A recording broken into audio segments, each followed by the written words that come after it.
तो हेलो प्यारे स्टूडेंट, कैसे हैं आप। इस वीडियो में हम लेके आए हैं क्लास 10th के साइंस का टॉप 35 ऑब्जेक्टिव क्वेश्चंस जो आपके बोर्ड एग्जाम के लिए काफ़ी महत्वपूर्ण है। तो चलिए वीडियो को शुरू करते हैं और देखते हैं आज के क्वेश्चंस को। तो वीडियो को लास्ट तक जरूर देखें ताकि आपको अच्छे से समझ में आए।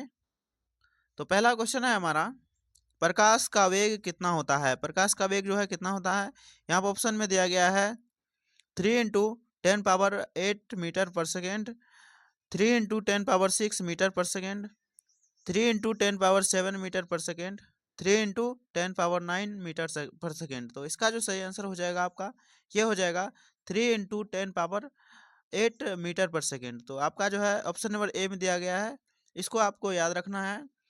3 × 10⁸ मीटर/सेकेंड ये होता है प्रकाश का वेग होता है। ये आपको ऑप्शन नंबर ए इसको याद रखना है। अगला क्वेश्चन है, लेंस की क्षमता का मात्रक क्या है। तो यहाँ पर जो है ऑप्शन में दिया गया है मीटर, सेंटीमीटर, डायोप्टर, वाट। तो ये क्या हो जाएगा इसका सही आंसर, ये हो जाएगा आपका डायोप्टर। लेंस की क्षमता का मात्रक होता है डायोप्टर। ऑप्शन नंबर सी जो है ये आपका सही आंसर है। अगला क्वेश्चन है, समतल दर्पण में बनने वाला प्रतिबिंब कैसा होता है। तो यहाँ ऑप्शन में दिया गया है वास्तविक एवं उल्टा, आभासी एवं सीधा, आभासी एवं उल्टा, वास्तविक एवं सीधा। तो इसका जो सही आंसर हो जाएगा आपका, ये हो जाएगा आभासी एवं सीधा। ये आपका ऑप्शन नंबर बी में दिया गया है, इसको आप याद रख सकते हैं। आभासी एवं सीधा, जो समतल दर्पण में बनने वाला प्रतिबिंब होता है ये होता है आभासी एवं सीधा। अगला क्वेश्चन है हमारा, ध्वनि की चाल सर्वाधिक किसमें होती है। ध्वनि की चाल जो है सर्वाधिक किसमें होती है। तो यहाँ पर ऑप्शन में दिया गया है ठोस में, द्रव में, गैस में, निर्वात में। तो कहाँ होती है, तो इसका जो सही आंसर हो जाएगा आपका, ये हो जाएगा सर्वाधिक किसमें होती है। तो ये हो जाएगा आपका ठोस में। आपका ऑप्शन नंबर ए जो है ये आपका सही आंसर हो जाएगा। अगला क्वेश्चन है, प्रत्यावर्ती धारा एसी का आविष्कार किसने किया। तो एसी करंट का जो है किसने किया था आविष्कार। तो यहाँ ऑप्शन में दिया गया है Thomas Edison, Nikola Tesla, Michael Faraday, James Watt. तो इसका जो सही आंसर हो जाएगा आपका, ये हो जाएगा निकोला टेस्ला। निकोला टेस्ला आपका ऑप्शन नंबर बी में दिया गया है। इन्होंने जो है प्रत्यावर्ती धारा का आविष्कार किया था। तो आपको जो है Nikola Tesla option number B इसको याद रखना है। अगला क्वेश्चन है, विद्युत धारा का मात्रक क्या है। तो विद्युत धारा का मात्रक क्या है, तो ऑप्शन में दिया गया वोल्ट, ओम, एम्पियर, वाट। तो इसका जो सही आंसर हो जाएगा आपका, ये हो जाएगा एम्पियर। एम्पियर आपका ऑप्शन नंबर सी में दिया गया है, इसको आप याद रख सकते हैं। अगला क्वेश्चन है, इलेक्ट्रोमैग्नेटिक इंडक्शन की खोज किसने की थी। तो यहाँ पर जो ऑप्शन में दिया गया है Michael Faraday, Isaac Newton, Albert Einstein, James clerk Maxwell. तो इसका जो सही आंसर हो जाएगा आपका, ये हो जाएगा माइकल फेराडे। तो आपका जो है ऑप्शन नंबर ए में दिया गया है माइकल फेराडे, इसको आप याद रख सकते हैं। इलेक्ट्रोमैग्नेटिक इंडक्शन की खोज किसने किया था, तो आप माइकल फेराडे इसको याद रख सकते हैं ऑप्शन नंबर ए को। तो ये हो जाएगा आपका correct answer option number A. अगला क्वेश्चन है, किसी आवेशित पिंड के चारों ओर उत्पन्न क्षेत्र को क्या कहते हैं। किसी आवेशित पिंड के चारों ओर उत्पन्न क्षेत्र को क्या कहते हैं। तो यहाँ ऑप्शन में दिया गया है गुरुत्वीय क्षेत्र, विद्युत क्षेत्र, चुंबकीय क्षेत्र, ध्वनि क्षेत्र। तो यहाँ पर जो इसका सही आंसर हो जाएगा, ये हो जाएगा आपका विद्युत क्षेत्र। आपका जो है ऑप्शन नंबर बी ये करेक्ट आंसर हो जाएगा। विद्युत क्षेत्र, किसी आवेशित बिंदु के या पिंड के चारों ओर उत्पन्न क्षेत्र को क्या कहते हैं, विद्युत क्षेत्र कहते हैं। तो ये हो जाएगा आपका correct answer option number B. 8 का ऑप्शन नंबर बी आप याद रख सकते हैं। अगला क्वेश्चन है, न्यूटन की तीसरी गति का नियम क्या कहता है। तो यहाँ पर जो ऑप्शन में दिया गया है, प्रत्येक क्रिया के विपरीत दिशा में समान एवं विपरीत प्रतिक्रिया होती है। बी में दिया गया है बल इज इक्वल टू द्रव्यमान गुणे त्वरण। अगला है स्थिर वस्तुएं तब तक स्थिर रहती है जब तक बाह्य बल न लगाया जाए। अगला है ऊर्जा का संरक्षण होता है। तो यहाँ पर जो इसका सही आंसर हो जाएगा आपका, ये हो जाएगा प्रत्येक क्रिया के विपरीत दिशा में समान एवं विपरीत प्रतिक्रिया होती है। आपका ऑप्शन नंबर बी ए जो है इसको आप याद रख सकते हैं। यही जो है न्यूटन की तीसरी गति का नियम है। आप इसे याद रख सकते हैं। अगला क्वेश्चन है, आवर्धन का सूत्र क्या है? तो यहाँ पर ऑप्शन में दिया गया है, आवर्धन is equal to H2/H1 F/U V/U H1/H2। तो ये जो हो जाएगा आपका सही आंसर, ये हो जाएगा ऑप्शन नंबर ए, H2/H1। आवर्धन बराबर होता है H2/H1। आप इसको जो है ऑप्शन नंबर ए को याद रख सकते हैं, यही है आवर्धन का सूत्र।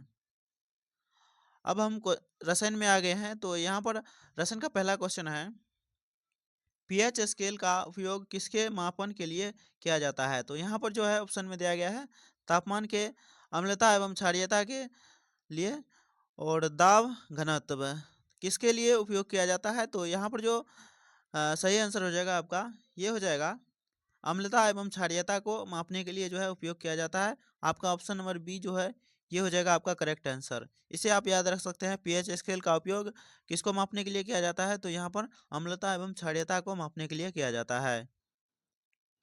नेक्स्ट है, पानी का रासायनिक सूत्र क्या है? तो यहाँ पर ऑप्शन में दिया गया है H2O2 H2O CO2 O2। तो यहाँ पर जो इसका सही आंसर हो जाएगा आपका, ये हो जाएगा 12 का H2O। आपका जो है ऑप्शन नंबर बी जो है, ये आपका सही आंसर है। तो ये आपको याद रखना है, ऑप्शन नंबर बी H2O, ये होता है पानी का रासायनिक सूत्र।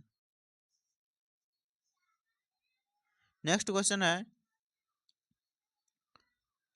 सोडियम का रासायनिक प्रतीक क्या है? तो सोडियम का रासायनिक प्रतीक क्या है? तो यहाँ पर ऑप्शन में दिया गया है SNaNSO। तो यहाँ पर जो एक आपका सही आंसर हो जाएगा, सोडियम का जो होता है प्रतीक, ये हो जाता है आपका, आप यदि याद कर रहे होंगे तो सोडियम का होता है Na।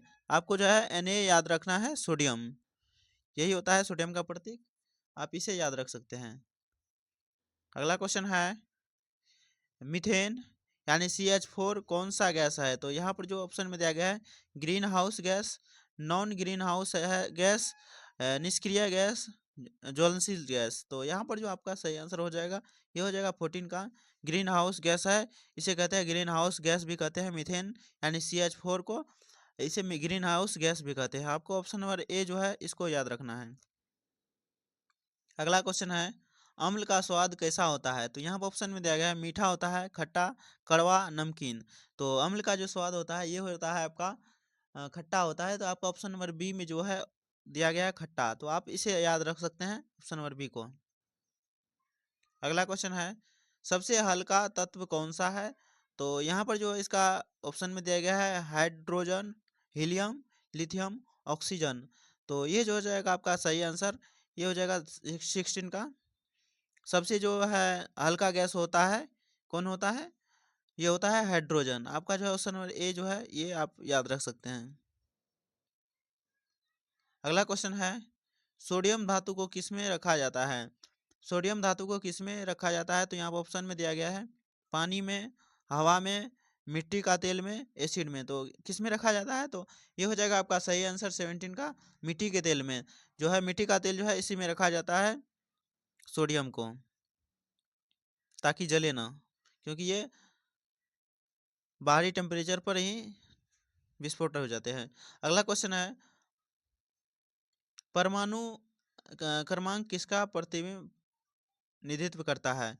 परमाणु क्रमांक किसका प्रतिनिधित्व करता है? तो यहाँ ऑप्शन में रहेगा, न्यूट्रॉन की संख्या का, प्रोटॉन की संख्या का, इलेक्ट्रॉन की संख्या का, बी और सी दोनों, यानी प्रोटॉन की संख्या, इलेक्ट्रॉन की संख्या दोनों को।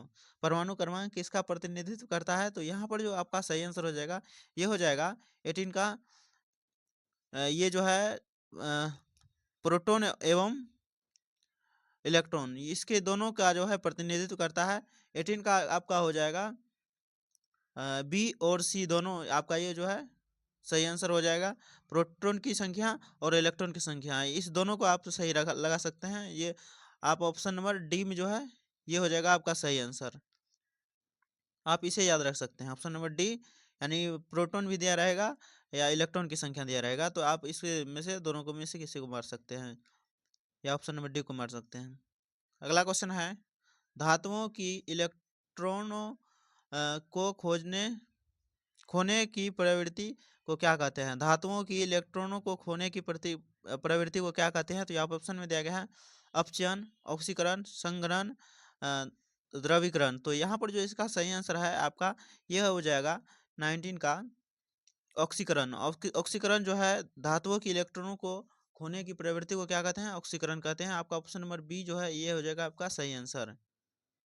अगला क्वेश्चन है अगला क्वेश्चन है वाइल्स गैस नियम किससे संबंधित है? तो यहाँ पर ऑप्शन में दिया गया है द्रव से, ठोस से, गैस से, प्लाज्मा से। तो यहाँ पर जो आपका सही आंसर हो जाएगा ये हो जाएगा गैस से संबंधित है। तो आपका ऑप्शन नंबर सी जो है इसे याद रख सकते हैं।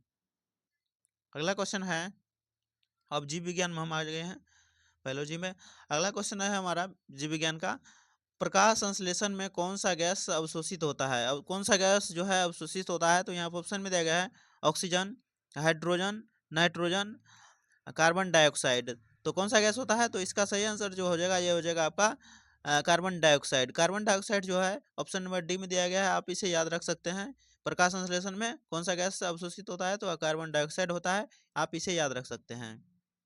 नेक्स्ट है डीएनए की संरचना की खोज किसने की थी? डीएनए की संरचना की खोज किसने की थी? तो यहाँ पर जो है इसका जो सही आंसर है यहाँ पर ऑप्शन में दिया गया है वाटसन एवं क्रिक ने, मेडेल मेडेल ने, चार्ल्स डार्विन ने, आइंस्टीन ने। तो डीएनए की संरचना का खोज किसने किया था? तो यहाँ पर जो इसका सही आंसर हो जाएगा ये हो जाएगा 22 का वाटसन एवं क्रिक। आपका जो है ऑप्शन नंबर ए जो है ये सही आंसर है। अगला क्वेश्चन है रक्त का कौन सा घटक ऑक्सीजन परिवहन करता है? रक्त का जो है कौन सा घटक ऑक्सीजन का परिवहन करता है? तो ये हो जाएगा आपका ऑप्शन नंबर में दिया गया है लाल रक्त कोशिका, श्वेत रक्त कोशिका, प्लेटलेट्स, प्लाज्मा। तो यहाँ पर जो इसका सही आंसर हो जाएगा ये हो जाएगा लाल रक्त कोशिका। तो आपका जो है लाल रक्त कोशिका ऑप्शन नंबर ए में दिया गया है, तो आप इसे याद रख सकते हैं। अगला क्वेश्चन है मनुष्यों में कितने गुणसूत्र होते हैं? तो यहाँ पर ऑप्शन में दिया गया 23, 46, 22, 48। तो यहाँ पर जो इसका सही आंसर हो जाएगा ये हो जाएगा 24 का 46। आप इसे याद रख सकते हैं ऑप्शन नंबर बी को।